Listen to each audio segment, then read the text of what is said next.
कक्षा 10 गणित जो चैप्टर नंबर हमारा 3 है, दो चर वाले रैखिक समीकरण योग एक्सरसाइज 3.2 को पढ़ने से पहले मैं आपको एक चीज़ बताना चाहता हूँ। ये जो हमारा टेबल है ना, ये जो हमारा टेबल है, यहाँ से लेकर यहाँ तक आपको पूरा याद कर लेना है। इसके बिना काम नहीं बनने वाला, ना ही 3.2 में, ना ही 3.34 में।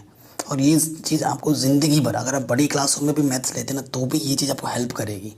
कई सारे क्वेश्चंस बनते हैं इस टॉपिक पर, सो बहुत इंपॉर्टेंट है। तो इसको मैं आपको पहले समझाना चाहता हूँ। बेसिक तक जो कॉन्सेप्ट है उसको मैं बताना चाहता हूँ कि A1 A2 कैसे ज्ञात किया जाता है, कैसे निकाला जाता है।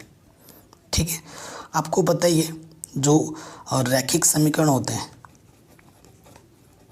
रैखिक समीकरण की घात, अधिकतम घात कितनी होती है? 1। रैखिक समीकरण अगर आपके पास है दो चर वाले, कैसा उसका व्यापक समीकरण क्या होता है? ax + by + c = 0। तो हमारे पास चर क्या है? हमारे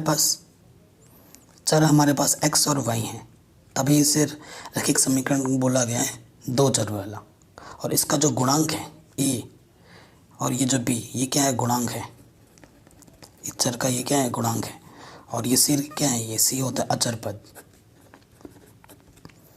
ठीक है, सो अगर आपके पास क्वेश्चन आता है, ऐसे लिखा है कि 2x + 3y = 2, तो पहली बात तो यह है कि आपको दाएं पक्ष में कुछ भी नहीं छोड़ना है। दाएं पक्ष में अगर कुछ लिखा है उसको बाएं पक्ष में ले आओ।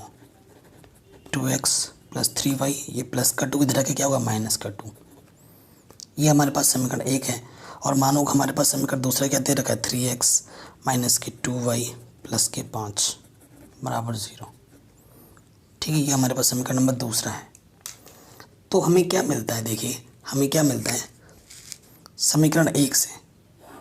अगर समीकरण 1 की बात करें, ऐसे लिखेंगे यहाँ, समीकरण 1 से जो a1 होता है ना, वो x का गुणांक होता है 2। जो b1 होता है वो y का गुणांक होता है 2। और जो c1 होगा वो कितना होगा? -2। चिन्हों का भी अति महत्वपूर्ण उपयोग है। चिन्ह सहित हमें चीज़ों को लिखना है। यहाँ से देखिए, यहाँ से क्या हो जाएगा? a2 x का गुणांक 3, b2 y का गुणांक -2 और c2 क्या होगा? 5। ठीक है, गुणांक कैसे लिखे जाएंगे वो तो आपको पता चल गया। अब हम बात करेंगे टेबल्स की, कि इनको लिखना तो चलो ठीक है, अब इनका मतलब समझा देता हूँ कि अगर a1/a2 बराबर नहीं होता b1/b2 के, तो प्रतिच्छेद करती हुई रेखाएं होती हैं और केवल एक हल होता है। इसका मतलब समझा देता हूँ कि क्या बोल रहे हैं पहले वाले में। अगर a1/a2 बराबर ना हो b1/b2 के, तो ये जो है ना, ये किसको प्रदर्शित करती है? किस समीकरण को? रेखा के समीकरण को। क्योंकि x की घात और y की घात रैखिक है, घात 1 है। तो जब भी आपके पास कोई चर हो और उसकी घात 1 हो, तो वो हमेशा किस चीज़ को प्रदर्शित करती है? रेखा को प्रदर्शित करती है। ठीक है, ये आपको हमेशा पता होना चाहिए, वो हमेशा रेखा को प्रदर्शित करती है। ठीक, तो a1/a2 बराबर नहीं है b1/b2 के। इसका मतलब क्या है कि दो लाइन जो है, दो रेखा आपस में यूँ एक बिंदु पर कट करेगी। हमेशा जितने कट होते हैं उतने ही आपके हल होते हैं। कितना कट किया है इसने? केवल एक कट किया है, एक बिंदु पर प्रतिच्छेद किया है, तो यहाँ पर एक ही हल होता है। तभी यहाँ लिखा जाता है केवल एक हल। प्रतिच्छेद करती हुई रेखाएं होती है और केवल एक हल होता है। जब a1/a2 बराबर होगा b1/b2 के, बराबर होगा c1/c2 के, तब कैसा हल होगा? संपाती रेखाएं, और इसके होते हैं अपरिमित रूप से अनेक हल। अब मैं आपको संपाती रेखा का मतलब समझा देता हूँ। जब ये वाला कंडीशन आएगा, ठीक है, संपाती रेखा का मतलब क्या होता है? एक रेखा यूँ गया, उसी के ऊपर से दूसरा रेखा भी इसी के ऊपर से गया। आपको दिख रहा है एक रेखा, लेकिन है दो रेखा। एक्चुअल में एक ही रेखा होता है। एक रेखा के ऊपर से दूसरी रेखा गया, तो ये इसको कितने पॉइंट्स पर टच करके जा रहा है? सारे पॉइंट्स पर टच करके जा रहा है। ठीक है ना, तो इसके इतने सारे पॉइंट्स है कि हम गिन नहीं सकते हैं। तभी इसका क्या होता है? अपरिमित रूप से अनेक हल होते हैं। किस इंटरसेक्टिंग पॉइंट तो पूरा का पूरा ही हो गया है ना, इसमें इतने सारे पॉइंट है कि हम गिन नहीं सकते, है ना, पूरा सारा इसके ऊपर पॉइंट है। तो ये अपरिमित रूप से क्या होता है, अनेक हल होता है इसका मतलब।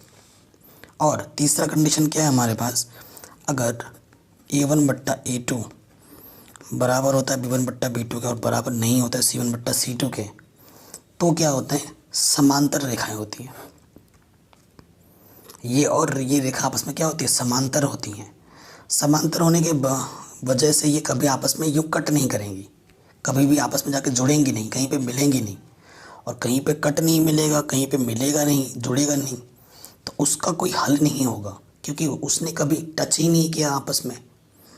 जब टच नहीं किया तो हल ही नहीं होगा, इसी वजह से इसका कोई भी हल नहीं होता है। अगर ऐसा आएगा तो कोई हल नहीं। तो यहाँ लिखा है समांतर रेखाएं, कोई हल नहीं। ठीक है, तो चीज़ें तो हम समझ गए हैं। अब आते हैं हम प्रश्नावली में। ठीक, प्रश्नावली 3.2। ठीक है, इन क्वेश्चनों को, पहले वाले क्वेश्चनों को ग्राफ पेपर में सॉल्व करना है। ओके, तो पहला क्वेश्चन हम पढ़ रहे हैं, क्या बोल रहे हैं, निम्न समस्याओं में रैखिक समीकरणों के युग्म बनाइए और उन्हें ग्राफी विधि से हल किए। मतलब समीकरण बनाना है और उस समीकरण को हल करना है, किस में, ग्राफ पेपर में। ग्राफ पेपर की मदद से आपको आपका आंसर देना है। ठीक है, ऐसे सरल करके नहीं मत देना है, विलोपन विधि ये सब, आपको सिंपल सरल करके आंसर देना है। तो पहला क्वेश्चन पढ़ते हैं हम, क्या लिखा है, कक्षा 10 के 10 विद्यार्थियों ने एक गणित की पहली प्रतियोगिता में भाग लिया। ठीक है, यदि लड़कियों की संख्या लड़कों की संख्या से 4 अधिक है तो प्रतियोगिता में भाग लिए लड़कों और लड़कियों की संख्या ज्ञात कीजिए। ठीक है, बहुत ही सरल सा प्रश्न है। क्वेश्चन नंबर 1 का 1 पार्ट। तो हमारे पास एक कक्षा है, कक्षा कौन सी है, 10 है। अच्छा, कक्षा में है तो दो चीज़ें हैं, एक तो बालक है और दूसरी क्या है, बालिका। ठीक है, एक तो बालक होंगे और एक दूसरे लोग क्या होंगे, बालिका। बालक और बालिका मिलके टोटल में कितने विद्यार्थी हैं, कुल विद्यार्थी कितनी हैं, 10। कुल विद्यार्थी कितने हैं, 10 हैं, है ना। और बालिका जो है बालक से कितने हैं, 4 अधिक हैं। मतलब बालिका कितने हैं, 4 अधिक हैं बालक से। ये थोड़ा हमने क्वेश्चन को एनालाइज किया, क्वेश्चन को पढ़ के हमने समझा। अब प्रॉपर वे में करते हैं। मानो बालक की संख्या x है तथा बालिकाओं की संख्या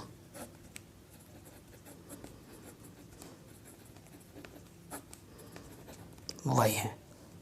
कोई दिक्कत नहीं है, चूंकि कुल विद्यार्थी कितने हैं, कुल विद्यार्थी कितने हैं, 10। कुल विद्यार्थी का मतलब लड़का और लड़की मिलके कितने हैं, 10। लड़का प्लस लड़की मिलके कितने हैं, 10। लड़का को हमने कितना माना है, x, और लड़की को हमने क्या माना है, y। तो x प्लस वाई मिलके कितने बने, 10। ये हमारा पहला समीकरण आ गया। ठीक है, अब प्रश्नानुसार प्रश्न में क्या बोला है। ठीक है, प्रश्न में क्या बोला है, जो बालक हैं, जो बालिकाएं हैं, बालिकाएं बालक से कितने अधिक हैं, 4 अधिक हैं। ठीक है, बालिकाएं ज़्यादा हैं, बालक कम है। कितने, बालिकाएं कितने ज़्यादा हैं, 4 ज़्यादा हैं। तो अगर बराबर करना है, मैं आपको एक चीज़ बताता हूँ, इसके पास 5 रुपये, इसके पास 2 रुपये हैं, तो इसके पास 3 रुपये ज़्यादा हैं। अगर आपको बराबर करना है, या तो इधर 3 जोड़ दो, या फिर बराबर करना है तो इसमें से 3, बड़े में से 3 घटा दो, जो आपको सही लगे, तभी तो आपस में इक्वल आएगा, बराबर आएगा। तो बालिकाएं बालक से कितने ज़्यादा हैं? 4 ज़्यादा हैं। तो 4 बालिकाएं बड़ी हैं, तो बालिका में से 4 क्या कर दो, माइनस कर दो। ठीक है, तो बालक को हमने x माना है, बालिकाओं को मैंने y माना है। तो प्लस का y इधर आके क्या हो जाएगा, माइनस के y। ठीक है, समीकरण नंबर दूसरा। कोई दिक्कत है? कोई भी दिक्कत नहीं होनी चाहिए यहाँ तक। अब समीकरण तो हमारे बन गए, अब हमें क्या खींचना है, ग्राफ पेपर में इसको हल करना है और उसकी मदद से हमें आंसर निकालना है। तो मैं एक चीज़ बताता हूँ, आपको अगर एक रेखा खींचनी है तो आपको कम से कम कितने पॉइंट चाहिए, 2। आपके पास 2 पॉइंट हो गए, उनको मिलाओगे कम से कम, तभी जाके एक रेखा बनेगी, है ना। तो हर एक रेखा खींचने के लिए कम से कम 2 बिंदु चाहिए होते हैं। समीकरण 1 से कुछ भी मान सकते हो x और y का मान, लेकिन हमेशा मैंने आपको बताया है कि वो मान मानना है आपको जिससे x और y के सरल मान मिले, ताकि उनको हम ग्राफ पेपर में जब हम प्रदर्शित करें तो आसानी के साथ दिखा पाएँ, लिख पाएँ। कुछ भी मान सकते हो, माना, कुछ भी मान सकते हो x और y। ठीक है, ये आप पे है। मैंने x का मान 0 मान लिया, तो x की जगह 0 रखूँगा, तो 0 + y हो जाएगा। तो y का मान क्या हो गया, 10। तो बिंदु क्या होता है, पहले x आता है फिर y आता है। तो बिंदु क्या हो जाएगा, x की जगह पे 0 है और y की जगह पे 10। ठीक है, एक बिंदु आ गया, इसे मैंने p बिंदु बोला। फिर मैं मानता हूँ x का मान 0 नहीं मान सकते, एक बार मान लिया। y का मान अब की बार मैं 0 मानता हूँ, माना y बराबर 0। ठीक है, क्योंकि y का मान 10 है, तो y का मान 0 माना है। तो यहाँ रखूँगा x की जगह पे, तो x है, y की जगह पे मैंने 0 रख दिया, तो x का मान क्या आ गया, 10। तो बिंदु q बराबर पहले x आता है 10 और y को हमने क्या माना था, 0। तो 2 बिंदु तो मिल गए पहले समीकरण से। ठीक है, अब हम दूसरा समीकरण लेंगे। इस दूसरे समीकरण से हम क्या निकालेंगे, इस दूसरे समीकरण से हम क्या निकालेंगे, बिंदु। ठीक है, तो यहीं पे कर देते हैं, जगह बच रही है, पन्ना क्यों वेस्ट करें। माना x का मान 0, तो 0 - y बराबर -4। 0 में से y घटाएंगे तो माइनस के y, माइनस के 4, इधर भी माइनस कैंसिल, तो y का मान 4 आ गया। यहाँ पर लिख देना समीकरण 2 से। ठीक है, तो पहले x आता है, x को आपने 0 माना है, y आपको क्या मिला, 4, इसी मैंने r बोला। ठीक है, फिर आप क्या मानोगे, माना ये आ रहा है समीकरण 2 से। माना y की मान अब की बार मैंने 0 मान लिया, तो y को हमने क्या माना, 0, इधर क्या, माइनस के 4, तो x का मान कितना आ गया, -4। तो बिंदु क्या आ गया, पहले x आता है फिर y आता है। अब इन बिंदुओं को हमें क्या दिखाना है, ग्राफ पेपर में। इन बिंदुओं को दिखाना है हमें ग्राफ पेपर में। अब मैं ग्राफ पेपर जो बना रहा हूँ वो मैं बना रहा हूँ पेन से, लेकिन आपको पेपर पे बनाना है किससे, पेंसिल से। ठीक है, ये आपको याद रखना है। तो x का मान हमें मिला है -4, 1 2 3 4। इस तरीके से बनाना कि सारे पॉइंट ग्राफ पेपर में आ जाएं।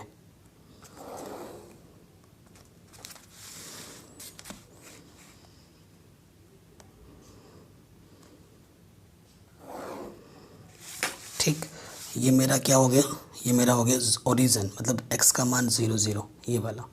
ये जो कि खंड है वो 1, इधर x होता है, इधर x डैश होता है, जहाँ डैश उधर है वॉइस को, इधर y होता है, और नीचे क्या होता है, y डैश।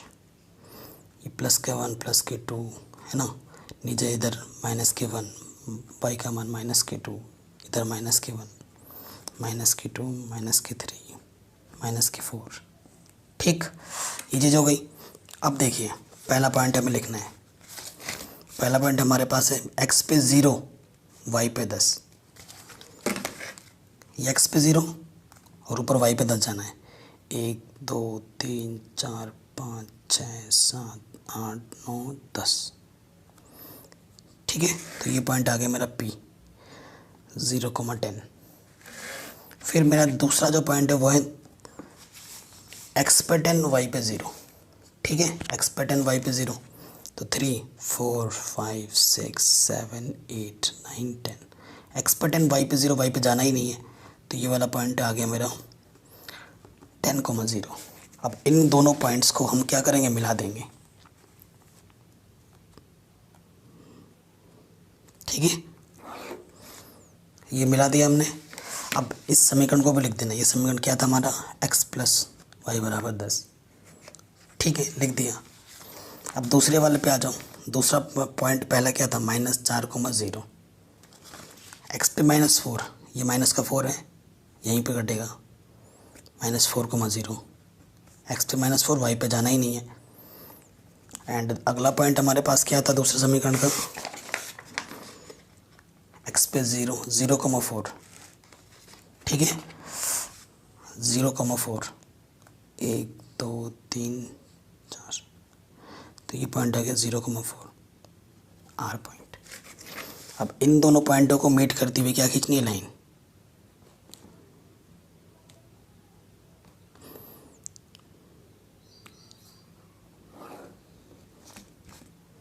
अब जब हमने इन दोनों को, इसका भी इक्वेशन लिख दो। ये हमारा क्या था, x minus y equal to -4 लिख दिया।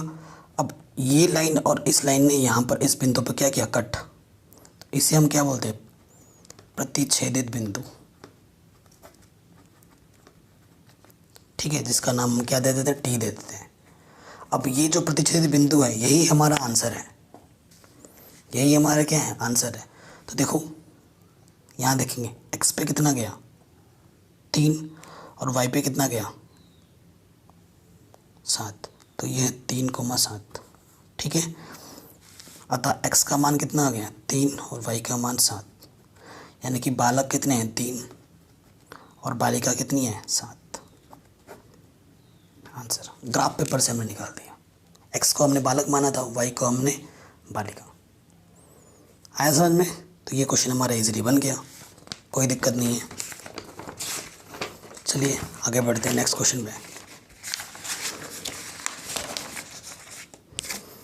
नेक्स्ट क्वेश्चन को भी ग्राफ पेपर से ही सॉल्व करना है। ठीक,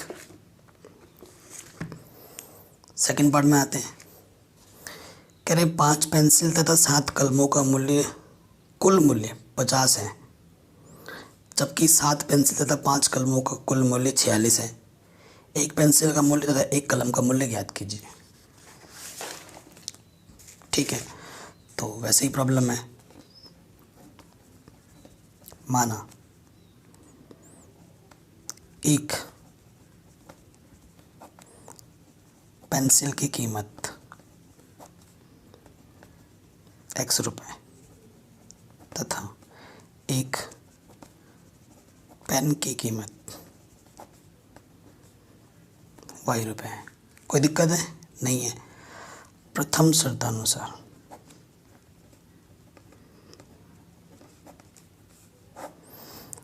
प्रथम शर्त में हमने क्या करते हैं, 5 पेंसिल तथा 7 पेन, कलम को मैंने पेन लिख दिया है कि कुल कीमत कितनी है 50 है। एक पेंसिल की कीमत x रुपये, तो 5 पेंसिल की कीमत क्या होगी 5x। 7 पेन, एक पेन की कीमत y रुपये, तो 7 पेन की कीमत कितनी होगी 7y। कुल मूल्य 50 है, तभी यहाँ पर मैं प्लस लिख रहा हूँ। ठीक है, क्योंकि आपने 2 टॉफ़ी खरीदे, एक चॉकलेट खरीदा, तो 2 टॉफ़ी की कीमत प्लस चॉकलेट की कीमत को ही तो आपको दुकानदार को देना पड़ेगा ना, प्लस लगता ही है टोटल कीमत में, है ना। तो यहाँ प्लस लग गए। ये हमारा समीकरण नंबर 1 है। कोई नहीं, द्वितीय शर्त में आ जाओ।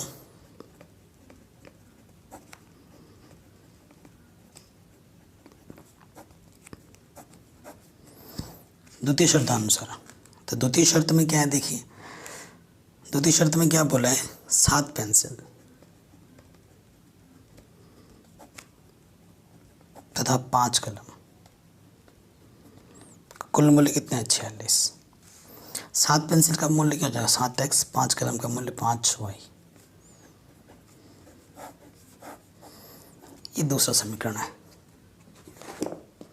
ठीक है, यहीं से हमने लिखा था कंडीशन। अब आगे बढ़ते हैं। देखिए समीकरण 1 लिखेंगे।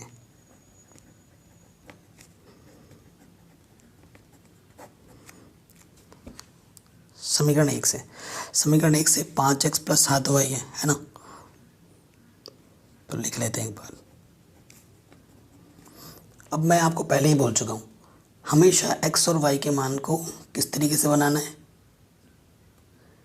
परफेक्ट पूर्णांक मिले इस तरीके से लिखना है। ठीक है, तो पहले वाले कंडीशन में हम क्या करते हैं, y के मान को 0 मान लेते हैं।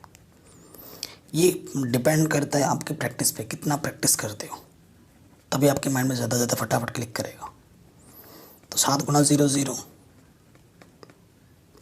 तो यहाँ से क्या आ गया 5x, 5 गुणे में इस तरफ आके भट्टी में आ जाएगा, 5 एकम 5, 5 के पीछे 0 लग गया, तो x का मान कितना आ गया 10। तो बिंदु पहले x आता है, x का मान 10 आया, y हमने 0 माना था, एक बिंदु मिल गया। अब आ जाओ पुनः, अब की बार मैं y को क्या मानता हूँ 10, अब की बार मैं y को क्या मान रहा हूँ 10। क्यों, देखना सोचना पड़ेगा आपको। तो y की जगह पे मैंने 10 रख दिया यहाँ पर। ठीक है, तो 5x 7 7 × 70। अब आपके माइंड में आ गया होगा कि मैंने 10 रखा, 17 के इधर माइनस हो जाएगा, तो क्या हो जाएगा -20। 5 गुणे में इधर के बट्टे में आ जाएगा 5 को 20, तो x का मान कितना आ गया -4। तो बिंदु क्या होगा, x का मान -4 और y हमने क्या माना था 10। तो पहले समीकरण से 2 बिंदु में मिल चुके हैं, कोई दिक्कत नहीं है, आराम से हो गया। अब आते हैं नेक्स्ट पार्ट में।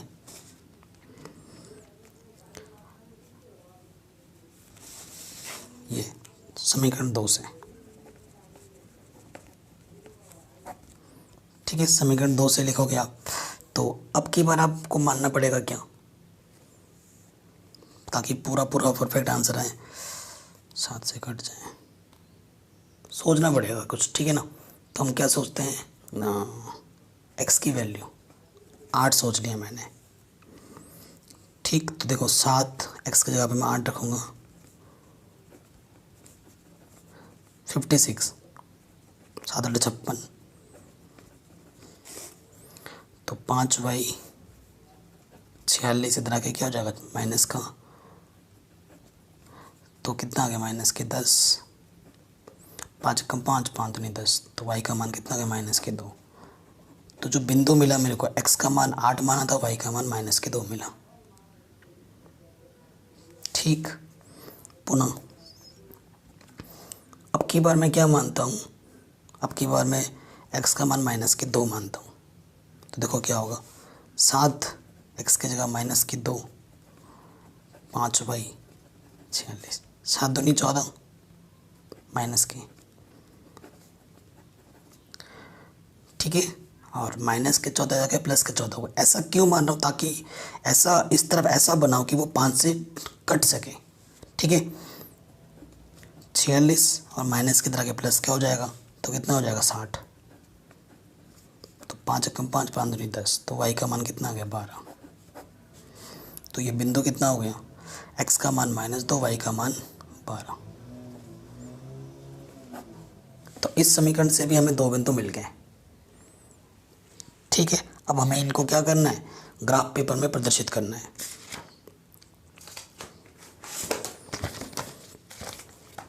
ठीक, चीज़ों को ध्यान रखो। x की वैल्यू हमें माइनस की कितनी मिली है, 2 मिली है, एक 4 भी है, 1 2 2 3 4 यहाँ पर रखते हैं।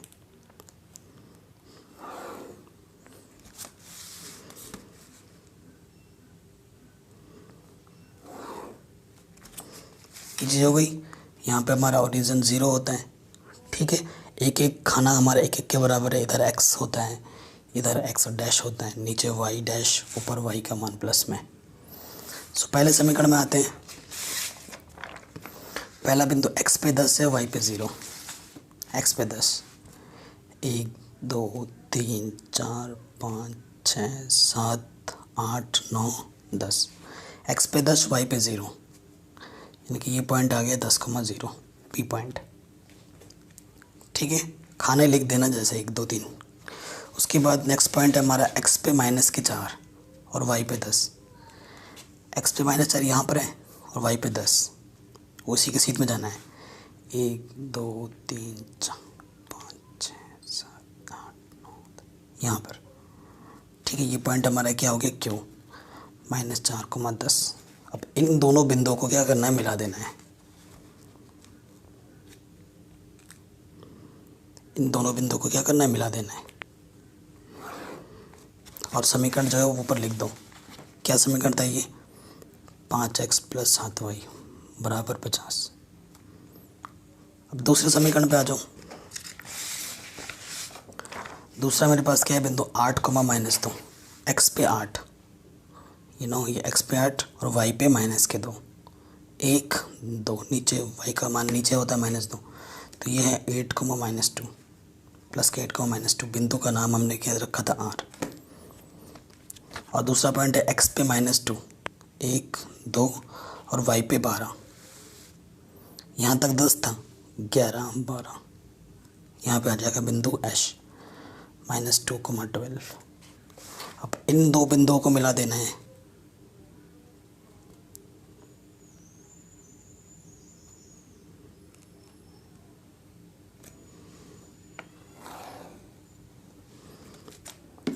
ठीक है, तो जब हमने मिला है तो यहाँ पर कट किया इसने इस बिंदु पर, तो देखो कटान बिंदु x पे कितना है, 1 2 3। x पे 3, y पे कितना है, 1 2 3 4 5। तो 3, 2 3 4 5। ठीक है, ये बिंदु आ गया प्रतिच्छेदित बिंदु। तो x का मान 3 होगा, y का मान 5 होगा, यानी कि एक पेंसिल की कीमत 3 रुपये और एक पेन की कीमत 5 रुपये है। आंसर